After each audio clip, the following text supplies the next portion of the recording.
समंदर के बीचों बीच गोलियां चलती हैं। एक जहाज का कंट्रोल रूम तबाह हो जाता है और फिर पता चलता है उस जहाज का गंतव्य भारत था। सवाल यह है कि आखिर ऐसा क्या हुआ कि ईरान की फौज ने सीधे समुद्र में एक इंडिया बाउंड जहाज को निशाना बना लिया।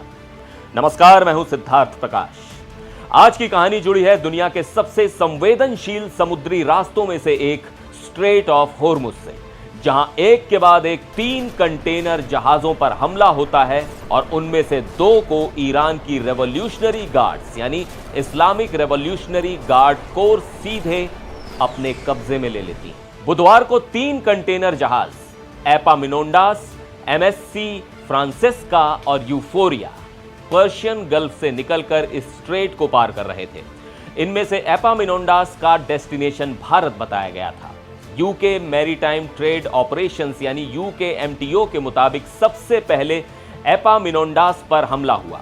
ईरान की आईआरजीसी की एक गन बोट ने ओमान के नॉर्थ ईस्ट में करीब 15 नॉटिकल माइल्स दूर इस जहाज पर फायरिंग की। फायरिंग इतनी गंभीर थी कि जहाज के ब्रिज यानी कंट्रोल सेंटर को भारी नुकसान पहुंचा। इसके बाद दूसरा जहाज यूफोरिया निशाने पर आया। यह यूएई के शारजाह पोर्ट से चला था और सऊदी अरब के जेद्दा जा रहा था। यूकेएमटीओ के अनुसार इस पर भारतीय समय के हिसाब से दोपहर 12:08 पर हमला हुआ। हालांकि राहत की बात यह रही कि इस जहाज को कोई नुकसान नहीं हुआ और क्रू सुरक्षित है। तीसरा जहाज एमएससी फ्रांसिस्का था, जिसका डेस्टिनेशन साफ नहीं था, लेकिन इसे भी टारगेट किया गया। आईआरजीसी ने खुद बयान जारी कर कहा कि एपामिनोंडास और एमएससी फ्रांसिस्का को जब्त कर लिया गया है और उन्हें ईरान के तट की तरफ ले जाया जा रहा है।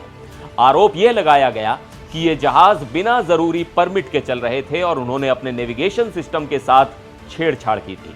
आईआरजीसी का साफ संदेश है, स्ट्रेट ऑफ होर्मुज में सुरक्षा से खिलवाड़ उनकी रेड लाइन है। यह पूरा घटनाक्रम ऐसे वक्त में हुआ है जब अमेरिका और ईरान के बीच सीज फायर और शांति वार्ता को लेकर अनिश्चितता बनी हुई है। अमेरिका के राष्ट्रपति डोनाल्ड ट्रंप ने सीज फायर को आगे बढ़ाया है, लेकिन यह साफ नहीं है कि बातचीत कब और कहां होगी, इस्लामाबाद में या कहीं और। इधर खबर यह भी है कि अमेरिका ने पिछले 3 दिनों में ओमान की खाड़ी से एक ईरानी जहाज को जब्त किया और 2 अन्य को इंटरसेप्ट किया है। यानी समुद्र में सिर्फ जहाज नहीं बल्कि ताकत और रणनीति की सीधी टक्कर चल रही है। सबसे बड़ा सवाल, जब एक जहाज जिसका गंतव्य भारत था उस पर हमला होता है तो क्या यह सिर्फ एक समुद्री विवाद है या फिर इसके पीछे एक बड़ा मैसेज छिपा है? क्या यह आने वाले दिनों में ग्लोबल ट्रेड और भारत की सप्लाई चेन को प्रभावित कर सकता है?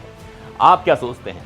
क्या यह एक आइसोलेटेड घटना है या किसी बड़े टकराव की शुरुआत? फिर मिलेंगे एक और वीडियो में। आप देखते रहिए एनडीटीवी इंडिया।